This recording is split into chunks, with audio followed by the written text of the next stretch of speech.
What is going on, guys? It is time to go over and review the girl Lulu in the place to be. And if you guys are wondering why I'm doing a guide for a character that I do not have, let me show you something.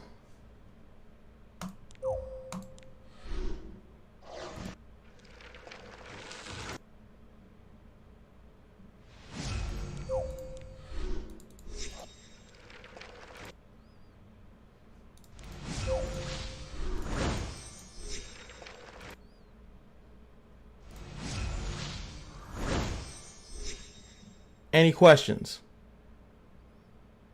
No? Okay, let's get to the video.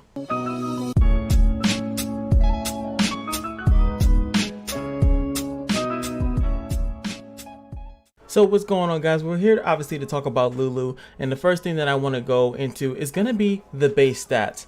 And obviously what we have to talk about is the S3. Before I know I'm going to go into the skills and stuff like that, but her S3 is an AoE defense break, so I want to bring in that point first, and that is about the speed. And we have to talk about speed, and she's also a buffer, so speed is very important.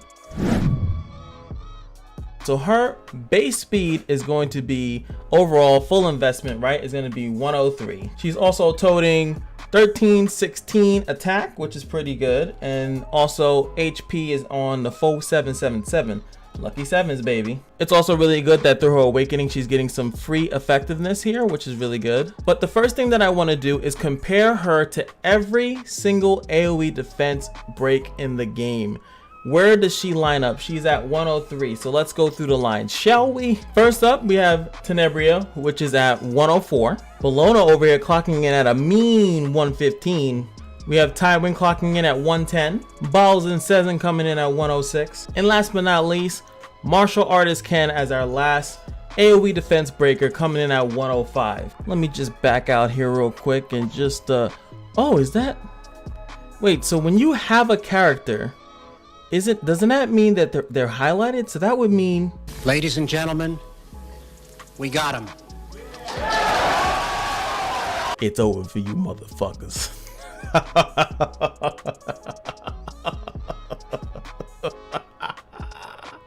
Let me know if you want that martial artist Ken guy following up next. Just saying. Oh, sorry. I don't know where that came from. It's not like me to boast and brag like that when you do a random ML summon and you don't think you're gonna get anything, and then boom, it's big time, baby. Anyway, so as we can see, she is amongst the slowest. She's not even amongst the slowest, she is the slowest. Tenebria beating her by 1 of being at 104. Then after that is Ball and Sezen and martial artist Ken, then Tywin, and then lastly Bologna. Bologna is the fastest AoE defense breaker currently in the game. Now, just to do another comparison, is that Bologna actually has 300 less attack, though, base attack, than she does. Obviously, because Bologna works a little bit differently. Her S1 has a max HP hit. Lulu has different scaling. She has different moves to really bring out that. The reason why I'm bringing this up is because I want to tell you guys, first and foremost, that this character is not meant to be this AoE death god. That's just not what she's meant to be. She's literally meant to be a character that kind of sits there and is part of a slow comp. This is the same thing that I can remember when Tamarine was introduced, and it just seemed like everyone wanted her to be something specific that was already in the game, something specific that was strong. And it just seems that they're doing the same thing here with Lulu. She is meant to be a dungeon crawler. She is a PvE character. And as we go more into the details of this character, I hope that I can make you guys see that. Turn to dust.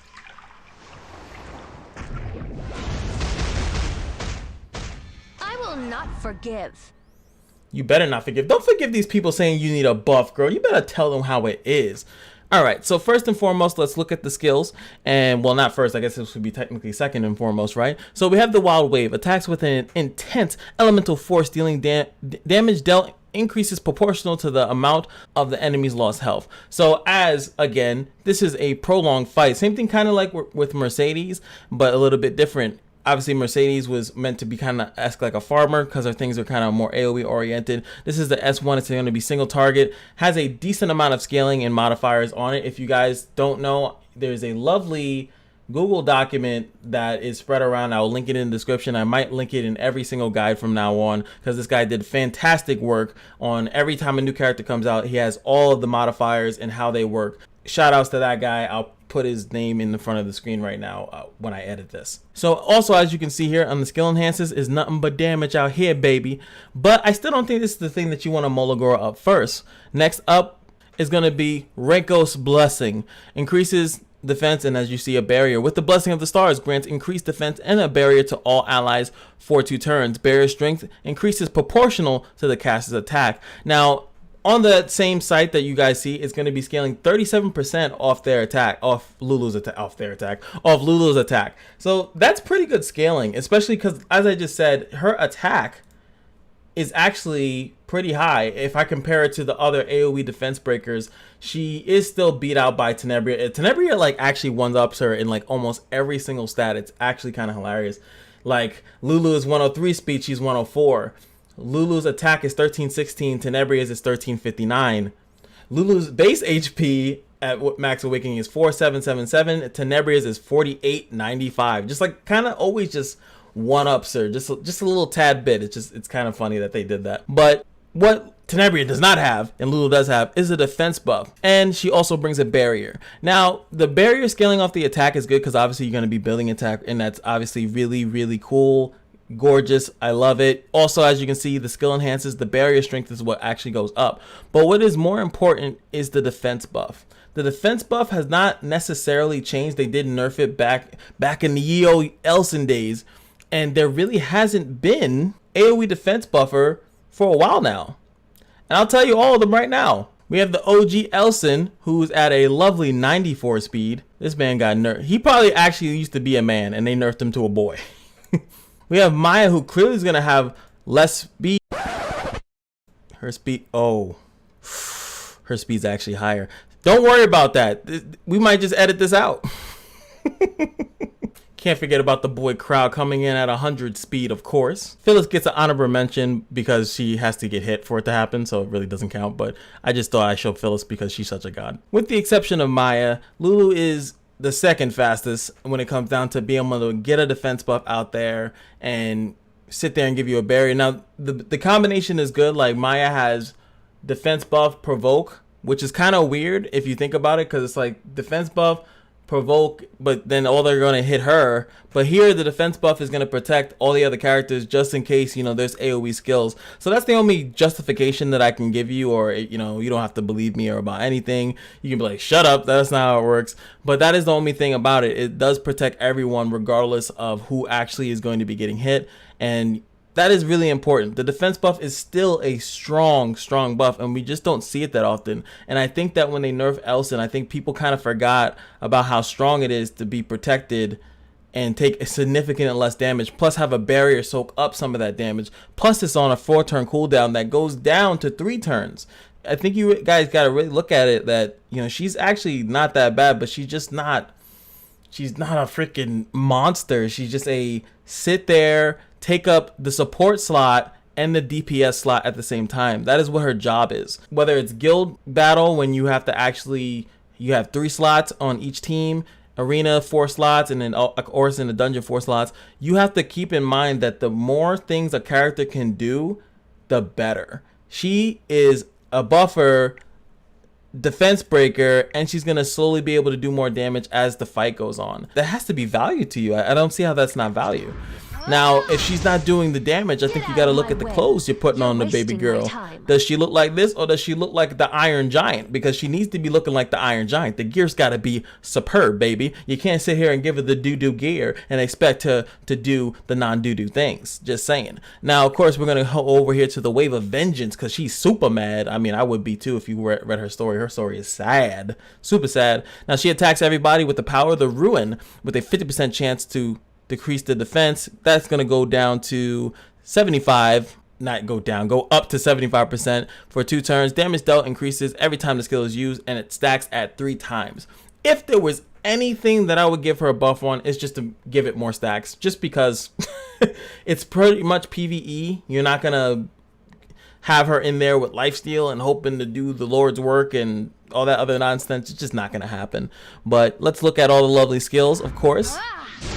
I find that one weird. It's like she like summons the flower underneath you and it boop, and bop. I will not forgive. She will not forgive. That's bad, girl. You need to forgive people. The shining whisper of the stars. The shining whisper. I love that. That graphic in the back is so cool.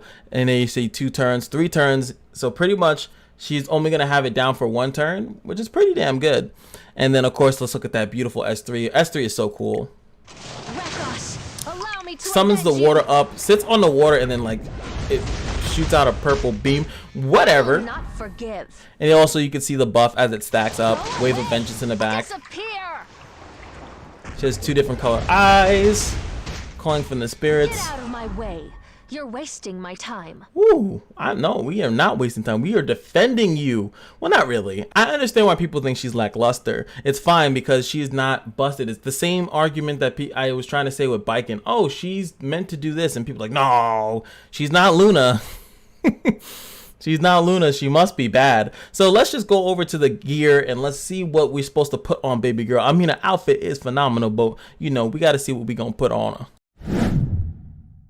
You know you gotta bring it up. You always gotta bring it up. Now speed is gonna be still a thing. Now I know she has slow base speed, but I've seen characters with slower base speed than her still get the first or second turn on my teams. Obviously that's due to my lack of gear, but giving a character some speed is still pretty good when you want them to at least take the second or third turn, and her taking the second or third turn to S3 or to at least S2, which is what most people are going to be using her for, to throw out the S2, protect the team in the PvE situations, and then from that point forward still get turns relatively with her, the rest of her team.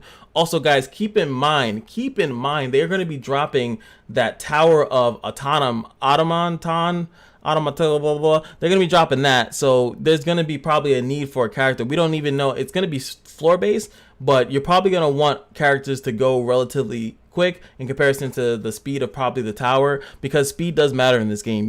If your character is theoretically fast enough, they can go twice before another character goes, especially if you give them team them up with a speed buffer and things of that nature. So speed set, always good all the time. Immunity set is obviously the PvP standard. I don't really like her in PvP unless you are specifically going for a stall comp. You have this immunity to pretty much stay so she doesn't get screwed in the first turn, so she can get her defense buff off. It's the same thing again what people were using Elson for. They sat there, put him in a comp, and you couldn't break the comp. They were with a healer, and now she can do that while stacking up the S3 damage while you can't kill her team, because it's her and like Destiny, or it's like her and whatever healer you want to throw in there, and Dizzy, and they're sitting there just having a ball, just destroying you ever so slowly. So I think you're gonna see her in PvP, and if you do, I mean personally I wouldn't be too worried, because there's so many strippers now that you can definitely strip the buffs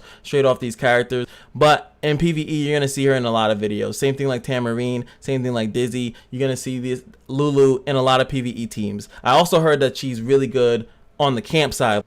Counterattack, just kidding. Attack set is going to pretty much be your bread and butter. Remember, her S2 scales off of her attack. So even if you're using her as a pseudo aggressive support, you know, like kind of like how Hazel scales off attack, her heal scale off attack, kind of like a weird situation there. You kind of like need to build some attack, but she's a support. You can even look at Lulu as support. I wouldn't even be mad if people thought of her as a support. She's a mage support, just how people look at Zeno and think of a garbage can. Oh, hi, thanks for checking in. I'm still a piece of garbage. But outside of that, you got to look at this attack, and she needs to scale her of attack so her S1's doing damage, so her S2's protecting, and so the S3 over time is chunking. So I think that this is her set, her 4 set, or it's either going to be that or it's going to be speed. I don't think that there's anything else that can really break the contention for that. There's nothing like, what, you're going to go crit damage? Yeah, no, she doesn't have any crit chance modifier. She doesn't give a crit chance buff. I think it's either you go an attack set with some good speed substats and some, you know, you don't even really need to crit like that. You're going to need some attack and effectiveness. That's literally all she needs, attack and effectiveness. She needs to land the defense break, because she has a defense break, and she needs to have the attack to scale up her damage on the S1 and to make the barrier good on the S2. I would even prefer you go attack and then you go health set, just because she just kind of needs to sit there and be alive And as long as she's alive, constantly defense breaking and protecting the team, this healer can just be a pure healer. This definitely opens up the portal, the chaos gate for Destina. Like, it really does. She really opens up the chaos gate, because Destina can just sit there and be that pure healer that she always has been. And now you have Lulu, a character that can deal damage, protect the team, and then have a healer just sit there and do nothing but healing and cleansing. Anywho, let's go into the artifacts. Again, one of my favorite things to go to. So first up, we got the Abyssal Crown. Now, Abyssal Crown is usually good for someone that has, I would say, more than one AoE attack, so you can kind of always do that. And she only has one, and that's just her S3, and I would say that this is not that good, or at least you can't get the most optimal BS from what you're supposed to be getting from the Abyssal Crown, which is AoE stuns at random. Etika Scepter is probably like one of the best mage artifact, and can pretty much be argued to be on any mage at any given time. It pretty much gives you your cooldowns while you're just sitting there doing literally anything, as long as it's at the beginning of your turn. So it's not when you every attack, it's just at the beginning of your turn. So you can get your S3 buff up even quicker, especially if it's maybe, I would say definitely in PvP. You guys thinking about PvP, this would be a good way to get the S3 up more often, stack it up a little bit quicker, keep those shields and barriers up all the time, and just be this really annoying pest. Etika Scepter still it's just a phenomenal artifact for any mage. Just know, this will never be good until they change it. Still not in our game. This artifact is still like only perfect for Dizzy, because she just kind of has that easy way of triggering it pretty much every time it's her turn.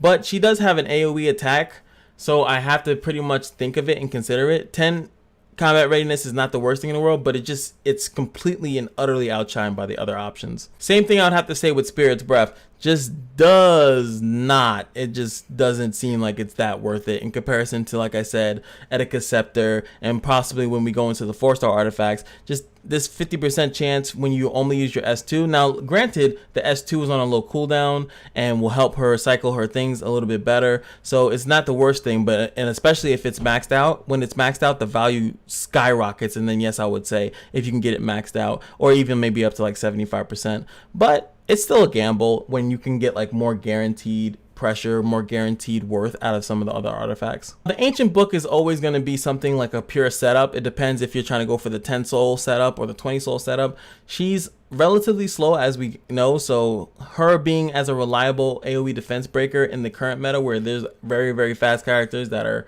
pretty much stopping you from doing stuff in PvP, definitely kind of like not going to be that great on her. But if we're going PvE, this would be completely useless, because you're going to have souls sitting there for like several rounds and stuff like that. So no Ancient Book today. Cal Aldra seems like a decent option. She has the defense break that she'll defense break you, and then S1 after that, but still I just don't see her as that crazy DPS target that people want her to be. She just doesn't seem like that. She seems way better as an attack support, like something of that nature. Like, it sounds weird coming out of the mouth, but I wouldn't try to amplify her damage. Her damage is going to be pretty much okay for her role. Again, same thing I would say with the other one, with the Abyssal Crown. This seems okay when you have more than one AoE attack. It's not really that great when you only have just one AoE attack and then everything else single target. And on top of that, you have the S2, which is another turn where this won't be activated. So not really a fan of it on her. Violin is just the same as Etika Scepter. It's just really good as long as she's attacking. Every time she attacks, there's an 80% chance, and just to take a buff after the attack goes through. So it's a really good way to remove people's immunities or remove attack defense buffs. Allow her to do A11. You know, during the A hunt, when pretty much that little weird "I'm pissed off because you've been hitting me" buff comes up, you actually have a way to stop that from happening. So, you know, it allows you to pretty much use that character in that scenario. And again, like I said, open up the other slots, the other units that you have that can help you finish and start getting those clears for you. Radiant Forever is going to be, I would say, definitely a good one for her, because she does have the AoE damage stacks on her AoE S3, and that will start to do more damage to bosses and elite monsters. I'll definitely think you're going to see that possibly for like Abyss and for Raid, and also, of course, once they do the tower, it might turn her S3 into a heavy damage defense break that, you know, will become very reliable. So we'll have to see how Radiant Forever becomes more into the meta as people have harder content. A lot of people that have her built probably beaten everything that they've already need to beaten and don't really need to even bother using this. Tear of the Desert I actually do like. It's a 20% attack boost on the character after they've done their S3 a bunch of times. Well, after she's done her S3 a bunch of times, correct? So what I do like about it is, again, these long fights, these long drawn out fights. Her attack will be better, so technically her barrier will be better, her S1 will be better, her S3 of course will be better at that point. So I definitely think it's not, it's something I think to think about as far as this and Radiant Forever. They're pretty much like the same thing, like these long drawn out fights in which the character becomes stronger over time. So definitely think we'll be seeing more people use this when harder content comes out. I honestly don't want to ever see a mage with a 3-star artifact, but I guess if I had to choose any of them, it would probably go around to the Daydream Joker, which is, pretty universal on any PvE focused character. I wouldn't even mind the Mighty Yaksha. Why not? Just because, if you have a team comp that will keep her up and keep her tanky and keep her sitting there forever, who knows, man. But yeah, I think the 4 and the 5s are just a little bit too good for mages. It's really hard to forego that for a 3-star artifact, because eventually you're going to get a 4-star artifact. It's going to happen eventually if you keep playing. So yeah, hope you guys enjoyed my little guide here about the lovely Lulu. I'm going to take out the whole thing about team comps. It just seems like it'd just be weird. I kind of didn't like doing it, but I just wanted to reiterate one thing is about the joke in the beginning of the I just want to reiterate one more thing about the joke in the beginning of the thing. I just want to reiterate one thing about the joke in the beginning of the video. I love doing guides, me myself, and I get comments sometimes about, well, you can't do this because you don't have the character. You can't do this because how would you know? I usually, really, Ryan P, really, you gonna do that to me? Okay, Ryan P will give you a guide. How about that? But there's a lot of information in the game, and there's a lot of information online that you can literally come to do a guide with the information provided. The only thing that I can't do is showcase that information. But one thing that I always will say is that I kind of don't like showcasing, because sometimes you don't see a proper showcase because the runes and the gear aren't right, and then it looks like the character's shit. Or sometimes you do a showcase and it looks like the character is actually more overpowered, when in reality people might not ever be able to get the character to the degree that that person got that character because they fully invested into that character, or maybe they didn't fully invest into the character and that's why they look like crap. Like, there's so many things that go wrong in a showcase, and I just don't want to be bothered with it. I'd rather just show you guys and tell you guys what is good about the character, and you can make up any way you want if you want to proceed with that. As you can see, if I have the character built, if you guys know me, I showcase the character. I showcase any part of the character that I want to showcase. I did that with Charles, and I'll do that with any character. I'm going to do that with Ken, if I can. So, well, not if you guys want a guy that comes out tomorrow or something like that. He's obviously level 5. So, I do my best for you guys, and I hope you guys really do appreciate it. It does still take a long time to do even this guide, showcasing a bunch of high damage numbers and like, look, this character's strong, and or showcase them with crap gear and then say that they're weak. So I really hope you guys appreciate it. If you do, like, comment, and subscribe, and all that good stuff, and I will see you guys in the next video. Peace.